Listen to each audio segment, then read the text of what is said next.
स्वातंत्र्य दिनाच्या जल्लोषातच हिंगणघाट शहरावरती शोककळा पसरली आहे. हिंगणघाटमध्ये आज एका भीषण अपघातात 3 शाळकरी मुलींचा दुर्दैवी मृत्यू झाला आहे.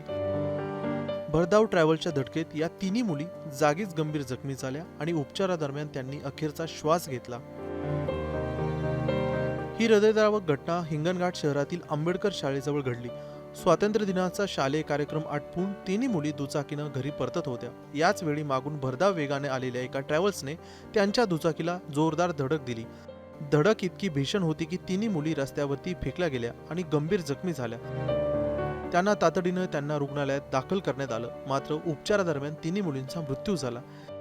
या अपघातात समृद्धी रूपक धामसे वय वर्ष 15, आरोही राजू चौरे वय वर्ष 17 आणि मिसबा जावेद शेख वय वर्ष 17 या 3 निष्पाप मुलींना जीव गमवावा लागला आहे. जिथे संपूर्ण देश तिरंग्याचा मान राखत स्वातंत्र्य दिन साजरा करत होता, तिथेच हिंगणघाटमध्ये मात्र 3 घरांवरती दुःखाचा डोंगर कोसळला आहे. या घटनेनं संपूर्ण शहर हळहळले आहे. निष्पाप मुलींच्या जाण्यानं कुटुंबियांना मोठा धक्का बसला आहे. घटनेनंतर पोलिसांनी ट्रॅव्हल चालकाविरोधात गुन्हा दाखल करून पुढील तपास देखील सुरू केला आहे. दरम्यान या भीषण अपघातामुळे पुन्हा एकदा महामार्गावरील भरधाव वाहतूक आणि रस्ता सुरक्षेचा प्रश्न ऐरणीवरती आला आहे.